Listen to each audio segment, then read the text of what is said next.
ನೀವಂತೂ ಎಲ್ಲರ ಮನೆಗೆ ಹೋದ್ರಿ, ತಿಂಡಿ ತಿಂದ್ರಿ, ಕಾಫಿ ಕುಡಿದ್ರಿ, ಅವ್ರ ಜೊತೆ ಎಲ್ಲ ಕಷ್ಟ ಸುಖ ಮಾತಾಡಿದ್ರಿ. ಈಗ ನೀವು ಅವರು ಮನೆ ಮಗಳಾಗ್ಬಿಟ್ರಿ. ಇದಕ್ಕಿಂತ ಇನ್ನೇನು ಬೇಕು ಮಾವ? ಎಲೆಕ್ಷನ್ನಲ್ಲಿ ಗೆಲ್ಲೋದು ಬಿಡೋದು ಮುಂದಿನ ಪ್ರಶ್ನೆ. ಜನಗಳಿಂದ ಇಷ್ಟು ಪ್ರೀತಿ ಸಿಗ್ತಿದೆಯಲ್ಲ, ನಿಜವಾಗ್ಲೂ ನಾನು ತುಂಬ ಅದೃಷ್ಟವಂತ ಅಂತ ಅನ್ನಿಸ್ತಾ ಇದೆ. ಅದರಲ್ಲಿ ಡೌಟೇ ಇಲ್ಲ ಮೇಡಮ್. ಚಿನ್ನದಂಥ ಅಪ್ಪ ಅಮ್ಮ, ದೊಡ್ಡ ಮನೆ ನೆರಳು, ದೊಡ್ಡ ಮನೆ ಆಶೀರ್ವಾದ, ಆಮೇಲೆ ಅಪ್ಪ ಅಮ್ಮನ ಆಶೀರ್ವಾದ, ಆಮೇಲೆ ಮುತ್ತಿನಂಥ ಅತ್ತೆ ಮಾವ, ಅದ್ರ ಜೊತೆಗೆ ಬಂಗಾರದಂಥ ಗಂಡ. ನಾವೆಲ್ಲ ಸಿಕ್ಕಿದ ಮೇಲೆ ನೀವು ಅದೃಷ್ಟವಂತೆ ಆಗದೆ ಇರ್ತೀರಾ? ಹೌದಪ್ಪ ಹೌದು, ನಾನು ತುಂಬ ಅದೃಷ್ಟವಂತೆ. ಸರಿ ಸರಿ, ಈಗ ಲೇಟ್ ಆಗ್ತಿದೆ, ಅಡುಗೆ ಮಾಡಬೇಕು, ಊಟ ಮಾಡೋಣ. ಬನ್ನಿ.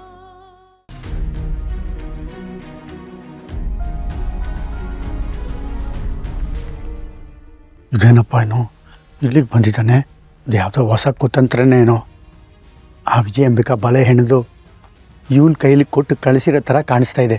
ಗೊತ್ತಿಲ್ಲಪ್ಪ, ಮನೆಯವ್ರಿಗೂ ಬಂದಿದ್ದಾನೆ, ಹಂಗೆ ಅವಮಾನ ಮಾಡಿ ಕಳ್ಸಿದ್ರೆ ಸರಿ ಹೋಗಲ್ಲ. ಅದೇನಂತ ಕೇಳ್ಬೇಡ. ಅಲ್ಲ ಸುಬ್ಬು, ನಾನು ಅವಾಗಲೇ ಹೇಳಿದ್ನಲ್ಲ, ನನ್ನ ಹತ್ರ ಏನೋ ಮಾತಾಡಬೇಕು ಅಂತ ಹೇಳಿದ್ದಕ್ಕೆ ಮನೆಗೆ ಬಾ ಅಂತ ಹೇಳಿದ್ನಲ್ಲ, ಅದಕ್ಕೆ ಬಂದಿದ್ದಾನೆ ಅನ್ಸಕ್ಕೆ. ಅದನ್ ಶ್ರಾವಣಿ, ನಿನ್ನ ಹತ್ರ ಮಾತಾಡಬೇಕು ಅಂತ ಹೇಳಿದ್ನಲ್ಲ, ಅದಕ್ಕೆ ನೇರವಾಗಿ ಮನೆ ಹತ್ರನೇ ಬಂದೆ. ಸರಿ ಬಾ, ಒಳಗೆ ಬಾ, ಮಾತಾಡೋಣ. ಶ್ರಾವಣಿ, ನೀನು ನನ್ನ ಮನೆ ಒಳಗೆ ಕರೀತಾ ಇದೀಯ? ಮನೆಗೆ ಬಂದವ್ರನ್ನ ಸತ್ಕಾರ ಮಾಡೋದು ನಮ್ಮ ಧರ್ಮ. ಮಾತುಕತೆ ಏನೇ ಇರಲಿ, ಮೊದಲು ಒಳಗೆ ಬಾ. ಸರಿ.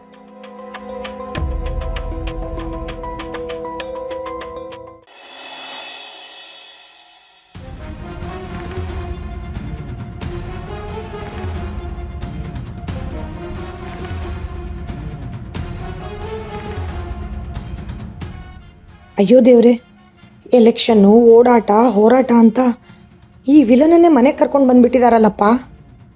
ಇವನು ಯಾಕೆ ಮನೆಗೆ ಬಂದ? ರೀ, ಏನ್ರಿ ಇದೆಲ್ಲ? ಏನಾಯ್ತು? ಏನಾರು ಗಲಾಟೆನಾ? ನೋಡಿ, ನಾನು ಇಲ್ಲಿ ಗಲಾಟೆ ಮಾಡಕ್ಕೆ ಬಂದಿಲ್ಲ. ನಿನಗೆ ಗಲಾಟೆ ಮಾಡೋಷ್ಟು ಧೈರ್ಯನೂ ಇಲ್ಲ, ಗಲಾಟೆ ಮಾಡೋದಕ್ಕೆ ನಾನು ಬಿಡೋದು ಇಲ್ಲ. ನನಗೆ ಗೊತ್ತು, ನೀವು ನನ್ನ ಮನೆ ಕರೆಸಿರೋದೇ ಹೆಚ್ಚು. ನನಗೂ ಇಲ್ಲಿ ಬರಬೇಕು ಅನ್ನೋ ಮನಸ್ಸೇನೂ ಇರಲಿಲ್ಲ. ಏನೇ ಆದರೂ ನೀವೆಲ್ಲ ನಮ್ಮಮ್ಮನ ವಿರೋಧಿಗಳು. ರಾಜಕೀಯದಲ್ಲಾಗಲಿ ಜೀವನದಲ್ಲಾಗಲಿ ನಾನು ನಮ್ಮಮ್ಮನ ಪರವಾಗಿ ಇರೋವರೆಗೂ ನಾನು ನಿಮ್ಮ ವಿರುದ್ಧ ಇರಲೇಬೇಕು, ಇದ್ದೇ ಇರ್ತೀನಿ. ಇದನ್ನು ಹೇಳೋಕ್ಕೆ ಇಲ್ಲಿಗೆ ಬಂದ್ಯಾ? ಇಲ್ಲ, ನಾನು ಆ ವಿಚಾರ ಮಾತಾಡೋದಕ್ಕೆ ಇಲ್ಲಿಗೆ ಬಂದಿಲ್ಲ. ನಾನು ಇಲ್ಲಿಗೆ ಬಂದಿದ್ದು ಮದನ ಆಗಲ್ಲ, ಒಂದು ಮಗುವಿನ ತಂದೆಯಾಗಿ.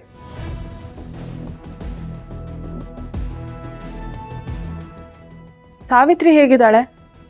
ತಾಯಿ ಮಗು ಚೆನ್ನಾಗಿದ್ದಾರೆ ತಾನೆ? ಹಾಂ, ಅವರು ಚೆನ್ನಾಗೇ ಇದ್ದಾರೆ, ಅವ್ರಿಗೇನೂ ತೊಂದರೆ ಇಲ್ಲ. ಆದರೆ ನಾನು ಇಲ್ಲಿವರೆಗೂ ಬರೋದಕ್ಕೆ ಕಾರಣ ಅವರೇ. ನನಗಂತೂ ನಂಬಿಕೆ ಇಲ್ಲ. ಸಾವಿತ್ರಿ ಇಲ್ಲಿಗೆ ಬಂದಿದ್ರೆ ನಮ್ಮ ಸುಬ್ಬುನೋ ಇಲ್ಲ ಅಮ್ಮನೋ ಶ್ರಾವಣಿ ಮೇಡಮ್ ಅವ್ರನ್ನೋ ಮಾತಾಡ್ಸ್ಕೊಂಡು ಹೋಗೋಕ್ಕೆ ಬಂದಿರ್ಬೋದು ಅನ್ಕೋತಿದ್ವಿ. ಆದರೆ ಈ ಮನುಷ್ಯ ಬಂದಿರೋದಕ್ಕಂತೂ ನನಗೆ ನಂಬಿಕೆ ಇಲ್ಲ ಸುಬ್ಬು. ಅಲ್ಲ ಕಣಮ್ಮ, ಇವನಿಂದಾಗಿ ನಮ್ಮ ಮನೆಯವರೆಲ್ಲ ಎಷ್ಟೊಂದು ಕಷ್ಟ ಅನುಭವಿಸ್ತಿದ್ದೀವಿ. ಅದೆಲ್ಲ ಗೊತ್ತಿದ್ರು ಇವನ್ನ ಒಳಗಡೆ ಬಿಟ್ಕೊಂಡು ಮಾತಾಡ್ಸ್ಕೊಂಡು ನಿಂತಿದ್ದೀರಲ್ಲ. ಅಕ್ಕ ಇರಕ್ಕ, ಮನೆವರೆಗೂ ಬಂದಿದ್ದಾನೆ, ಅದೇನು ಹೇಳ್ತಾನೆ ನಾವು ಕೇಳೋಣ. ಹೇಳು ಮದನ್, ನೀನು ಇಲ್ಲಿಗೆ ಬಂದಿರೋದಕ್ಕೂ ಸಾವಿತ್ರಿಗೂ ಮಗುಗೂ ಏನು ಸಂಬಂಧ? ನಾನು ನನ್ನ ಜೀವನದಲ್ಲಿ ಎಷ್ಟೋ ತಪ್ಪು ಮಾಡಿರ್ಬೋದು, ಆದರೆ ತಂದೆಯಾಗಿ ಯಾವ ತಪ್ಪನ್ನು ಮಾಡಬಾರ್ದು ಅಂತ ಅನ್ನಿಸ್ತಾ ಇದೆ. ಒಬ್ಬ ತಂದೆಯಾಗಿ ತಂದೆ ಕರ್ತವ್ಯ ಏನು ಅನ್ನೋದು ಗೊತ್ತಾಗ್ತಾ ಇದೆ. ಅದು ಅಲ್ಲದೆ ಸಾವಿತ್ರಿಗೆ ಒಂದು ಆಸೆ ಇದೆ, ನಮ್ಮ ಮಗುಗೆ ಸುಬ್ಬು ಶ್ರಾವಣಿನೇ ನಾಮಕರಣ ಮಾಡಬೇಕು ಅನ್ನೋದು.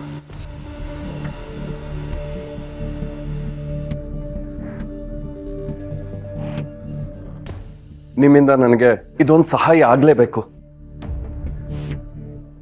ಪಾಪ, ಆ ಹುಡುಗಿಗೆ ಆ ಮನೇಲಂತೂ ಪ್ರೀತಿ ವಿಶ್ವಾಸ ಇಲ್ಲ. ಅದಕ್ಕೆ ನಮ್ಮ ಸುಬ್ರಹ್ಮಣ್ಯನ, ಶ್ರಾವಣಿ ಅಮ್ಮನ ಯಾವಾಗಲೂ ನೆನೆಸ್ಕೊತಿರ್ತಾಳೆ. ದಯವಿಟ್ಟು ಸಾವಿತ್ರಿಗೋಸ್ಕರ, ಮಗುಗೋಸ್ಕರ ನೀವು ಬಂದು ನನ್ನ ಮಗುಗೆ ನಾಮಕರಣ ಮಾಡಲೇಬೇಕು. ಇಲ್ಲ ಅನ್ಬೇಡಿ, ಇದನ್ನಷ್ಟೇ ಕೇಳಕ್ಕಂತ ನಾನು ಇಲ್ಲಿವರೆಗೂ ಬಂದೆ. ಇದನ್ನ ಬಿಟ್ಟು ನನಗೆ ಬೇರೆ ಯಾವ ಉದ್ದೇಶನೂ ಇಲ್ಲ. ನನ್ನ ಮೇಲೆ ಎಷ್ಟೇ ದ್ವೇಷ ಇದ್ರು ಸಾವಿತ್ರಿಗೋಸ್ಕರ, ಆ ಮಗುಗೋಸ್ಕರ ನೀವು ಬರ್ತೀರಾ ಅಂತ ನಾನು ನಂಬಿದ್ದೀನಿ. ಒಬ್ಬ ತಂದೆಯಾಗಿ ನಿಮ್ಮ ಹತ್ರ ಕೇಳ್ಕೊಳ್ಳೋದ್ರಲ್ಲಿ ಯಾವ ಅವಮಾನನೂ ಇಲ್ಲ. ದಯವಿಟ್ಟು ಬನ್ನಿ.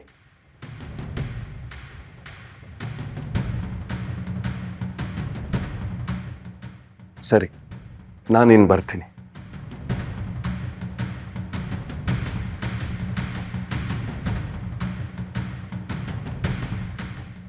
ಇದೇನಿದು, ನೀವು ವಿಜಯಾಂಬಿಕಾ ಅವ್ರ ವಿರುದ್ಧ ಎಲೆಕ್ಷನ್ಗೆ ನಿಂತಿದ್ದೀರಾ? ಇಲ್ಲಿ ನೋಡಿದ್ರೆ ಅವ್ರ ಮಗನೇ ಬಂದು ಮಗು ನಾಮಕರಣಕ್ಕೆ ಬನ್ನಿ ಅಂತ ಕರಿತಿದ್ದಾರೆ. ಇದನ್ನ ನಂಬೇಕೋ ಬಿಡಬೇಕೋ ಒಂದು ಗೊತ್ತಾಗ್ತಾ ಇಲ್ಲ. ಮಾ, ಆ ವಿಜಯಾಂಬಿಕಾ ಮೇಲಾಗಲಿ ಇವನ್ ಮೇಲಾಗಲಿ ನನಗಂತೂ ಒಂಚೂರು ನಂಬಿಕೆ ಇಲ್ಲ. ಮಗು ವಿಷಯ ಹೇಳಿದ್ರೆ ನಮ್ಮ ಮನಸ್ಸು ಕರಗುತ್ತೆ, ನಾವು ಮನೆಗೆ ಹೋಗ್ತೀವಿ, ಅಲ್ಲಿಗೆ ಹೇಗಾದರೂ ಕರೆಸಿ ತೊಂದರೆ ಕೊಡಬೇಕು ಅನ್ನೋದು ಅವ್ರ ಉದ್ದೇಶ ಆಗಿರ್ಬೋದು. ನನಗೂ ಅದೇ ಅನ್ನಿಸ್ತಾ ಇದೆಯಕ್ಕ. ಮೇಡಮ್, ಇದೇನಾದರೂ ಇಮೋಷ್ನಲ್ ಟ್ರ್ಯಾಪ್ ಇರ್ಬೋದಾ? ಗೊತ್ತಿಲ್ಲ ಸುಬ್ಬು. ಆದರೂ ಮನೆವರೆಗೂ ಬಂದು ನಾಮಕರಣ ಮಾಡ್ಕೊಡಿ ಅಂತ ಬೇಡ್ಕೋತಾ ಇದ್ದಾನೆ. ಇಲ್ಲ ಅಂತ ಹೇಗೆ ಹೇಳೋದು? ಅಜ್ಜಿ ಇದ್ದಿದ್ರು ಮಾಡ್ಕೊಳ್ಳೋಣ ಅಂತಲೇ ಹೇಳ್ತಾ ಇದ್ರು.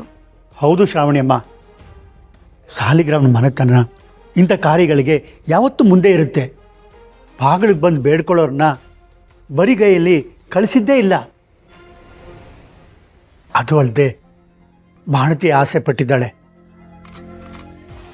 ನಿಮ್ಮ ಮೇಲಿರೋ ಪ್ರೀತಿ ಗೌರವಕ್ಕೆ ಆ ಮಗುಗೆ ನೀವೇ ನಾಮಕರಣ ಮಾಡಬೇಕು ಅಂತ ಗಂಡನ್ನ ಇಲ್ಲಿವರೆಗೂ ಕಳಿಸಿದ್ದಾಳೆ. ಅದೇ ನನಗೂ ನಂಬಕ್ಕಾಗ್ತಾ ಇಲ್ಲ. ಅಲ್ಲ, ಅವನು ಸಾವಿತ್ರಿ ಮಾತು ಕೇಳ್ಕೊಂಡು ಇಲ್ಲಿಗೆ ಹೆಂಗೆ ಬಂದ? ಸಾವಿತ್ರಿ ನೋಡಿದ್ರೆ ಕೆಂಡ ಕರ್ತಾ ಇದ್ದ. ಈಗ ಅವಳ ಮಾತು ಕೇಳಿಕೊಂಡು ಇಲ್ಲಿವರೆಗೂ ಬಂದಿದ್ದಾನೆ ಅಂತಂದರೆ ಏನೋ ಇದು ಸರಿ ಅನ್ನಿಸ್ತಲ್ಲ ನನಗೆ. ಸರಿ ಸುಬ್ಬು, ಹಾಗಾದರೆ ನಮ್ಮ ಎಚ್ಚರಿಕೆಯಲ್ಲಿ ನಾವಿರೋಣ.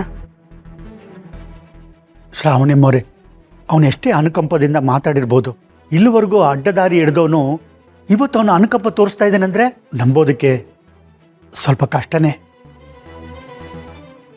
ಯಾವುದಕ್ಕೂ ಮೈಯೆಲ್ಲ ಕಣ್ಣಾಗಿರಬೇಕು. ಸರಿ ಮಾವ, ಹಾಗೆ ಆಗಲಿ. ನಾಮಕರಣ ಮಾಡೋದಕ್ಕೆ ಒಳ್ಳೆ ಮುಹೂರ್ತ ಯಾವುದಿರ್ಬೋದು ಅಂತ ನೀವು ಒಂಚೂರು ನೋಡಿ ಹೇಳ್ಬೋದಾ? ಒಂದು ನಿಮಿಷ.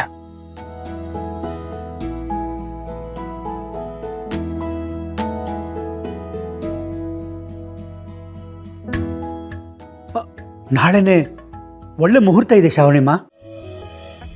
ಸಾವಿತ್ರಿ ಒಳ್ಳೆ ಹುಡುಗಿ, ಯಜಮಾನ್ರಿಗೋಸ್ಕರ ಗುಂಡೆ ತಿಂದು ಅವ್ರ ಪ್ರಾಣ ಕಾಪಾಡ್ದವಳು. ತಾಯಿ ಮಗು ಚೆನ್ನಾಗಿರಬೇಕು ಅಂತ ನಾವೆಲ್ಲರೂ ಹಾರೈಸಬೇಕು. ಸರಿ, ಹಾಗಾದರೆ ನಾಳೆನೇ ನಾಮಕರಣ. ಈ ವಿಷಯನ ಸಾವಿತ್ರಿಗೆ ಹೇಳಿದ್ರೆ ಆಯಿತು.